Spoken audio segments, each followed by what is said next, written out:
Welcome to Seawaywhiskywire. Tonight on the bar we've got the Aberlour 12-year-old Speyside Single Malt Scotch Whisky. Stay tuned.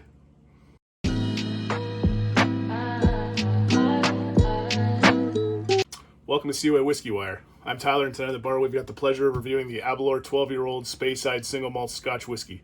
As stated, it's from the Speyside region of Scotland. Comes in at 12 years old with the age stamp, and it's double cask matured. What does double cask matured mean exactly? Basically, when they take the distillant out, they place some of it in bourbon barrels, ex-American bourbon, and the other half they put into sherry. Actually, I should specify, it's not really stated what the mix is, but basically they take some and put it into ex-bourbon, ex-sherry, let it age for a minimum of 12 years for the age commitment on the bottle, and then at the end of the process, they crack the casks open and they take everything and place it into a marrying tub and let that marriage happen between the two distillates, and then they bottle them and send them out to market. Oddly enough, on the website, they don't specify how much time it spends in the marriage tub, or if they simply, take a percentage of bourbon, ex-bourbon distillate, put it in there, and then take the percentage of ex-sherry distillant, put it in the bottle, and send it out. So they don't really specify that, but it's still an interesting process. Very different than what usually happens in Scotch whiskey making, where you would take and usually place it into a cask, let it mature in there, and then finish it in another cask like sherry wood, ex-bourbon. You might use ex-peated whiskeys. You could use port finish. It really doesn't really matter. But the thing is, it's a little different from the regular process. Specs on the bottle. So 40% ABV. I know. It's got some color added to it, and it's non-chill filtered. But I think we can look past that. So don't let that deter you from trying this whiskey. Full disclosure, this is kind of the Scotch that got me into Scotch. It kind of changed my idea of what Scotch was. A lot of people get into Scotch thinking it's just, very like smoky or bitter or oak and very heavy. It's a little different than that, and we'll get into it in the nosing and the tasting notes. But I think if you give it a shot and kind of look past that 40% piece, there's a good whiskey behind it. So yeah, we'll get into the presentation of the bottle here. It's a pretty decent bottle to go on the shelf there. It's got some heft to it. Not too crazy. There's not a lot of information on the bottle, nor is there a lot of information on the package. But it does present well on the shelf. And you know what? If you want to do your research, come see me, or you go to the web to take a look at it.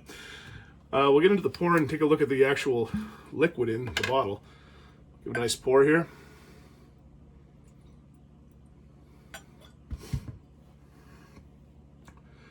It's got some nice color, very nice amber, almost rosewood hue to it. Again, color's added, so it's doing its job, making me look at it and like what I see. But yeah, it's got some nice legs to it. Looks like a pretty thick fluid. We'll get into the nosing notes and see what we can get out of that.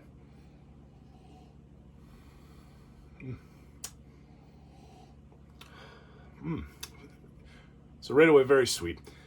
I get some cherries, some raisins, dates. You get that vanilla note. You get that kind of caramel note as well. Some very common bourbon and sherry cask themes coming out of here. But yeah, very sweet on the nose, very sweet at the front. And as you kind of exhale, you get those bourbon kind of notes again. Just that nice, that caramel, that vanilla, that oak. Yeah. In with the cherries and the raisins and such, you get some apples as well. A little bit of honey, but it's faint. Again, more caramel and more vanilla note is the heftier note. Yeah, let's get into the tasting and see what we can get out of the tasting. Slanger.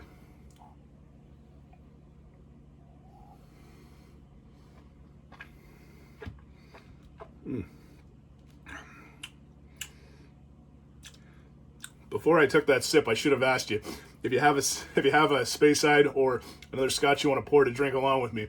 Please do so. It makes the experience a lot more fun for yourself.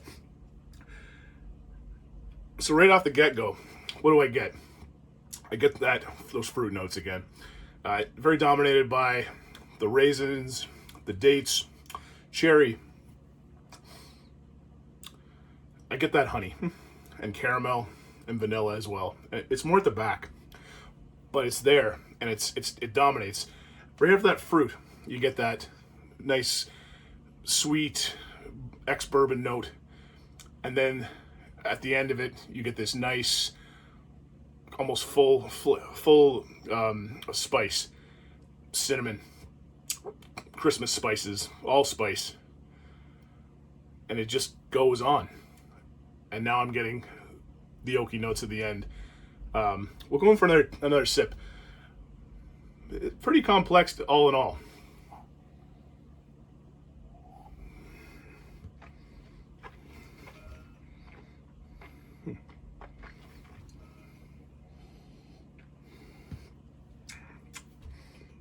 Yep. I'm getting a little candy apple as well. And I think that's just kind of the marriage of the fruits and the raisins and the apple together in there. A little bit of pear maybe now.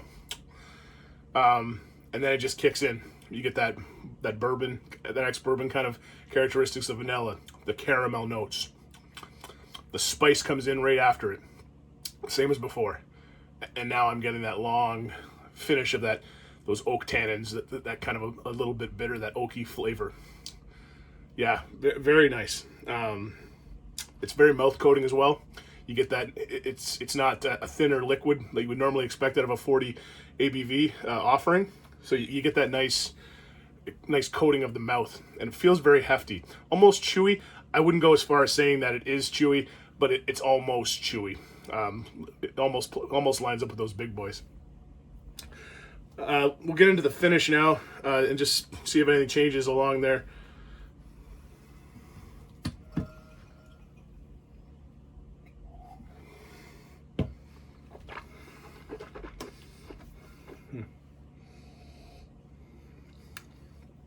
Okay. So again, on the last taste here, much of the same. It's surprisingly long. That's one thing I really made in my notes, is that this is kind of more so as I've developed my palate and developed my journey in through whiskey and trying different things and kind of returning back to kind of what I know and what I started with and what I'm used to. And yeah, it's surprisingly long, and it does have that complexity. I mean, we're talking kind of a couple different notes here between the fruity notes, those sweet notes, into the ex-bourbon kind of like caramel, honey, vanilla notes, and then you really kind of can appreciate that bit of spice at the back end. It's not overpowering. It's not like a Glenfarclas 12 or 15 where you get so much spice it's almost overpowering, and kind of more concentrated spice. This has got a good mix of spice. Again, you've got some allspice, you've got Christmas spices in there, you've got some cinnamon, nutmeg, and then it goes into that nice long oaky finish, and you can appreciate all those tannins that come out of the barrels and the casks that they were using during the maturation process. Yeah, very good. Yeah, get into the value proposition. Right away, I'm going to say, again, a little bit biased because this is where I started, and this is generally what I recommend to people starting out in Scotch, or whiskey for that matter. It's a very approachable bottle. It's not going to scare you away at the 40% ABV, and if you're not too much of a purist with the coloring and the filtering part of it, it's a great one. In my area, it comes in around $93. There is, for me, being kind of into it a little bit more now, and trying different whiskeys, there is some better scotches that I would probably go out and seek out over this. There is some times where that does go down. I've seen this bottle here as low as $75. At $75, that is a steal, outright steal. It's something that should be on your bar. To me, it's no different than having it's like a Glenfiddich 12 or a Glenlivet 12. It's one of those staple drinks that need to be on your bar. So if you have friends that are interested in getting into Scotch even a little bit and just want to get something to try, I think I would offer them this. This is something I would recommend to anyone beginning, anyone who's looking to kind of grow into Scotch whiskey more, and it kind of hits all those kind of good points for me. It's approachable, it's available, and it's accessible. Again, you get this as low as at $75. It's a steal. If you can get it at $80, it's still moderate. At the $93, I'm probably going to seek out maybe something a little different. just to try a little bit more things. But it is something I'm going to keep on my bar. So yeah, I got to give this a recommend, and I got to give this a pick it up and keep it on your bar recommendation. That being said, let me know what you think. Did I hit all the notes? Did you get something different? If so, comment below. And if you like what we're doing here at Seaway Whiskey Wire, please feel free to like and subscribe, and you'll get notified when we put out new videos. And we're going to keep trying to put these videos out. I'm having a ton of fun getting these videos ready for you guys, and enjoy spending time working on them and getting you the content. So I'll leave you with that, and thanks for joining in, and we'll see you around. Cheers.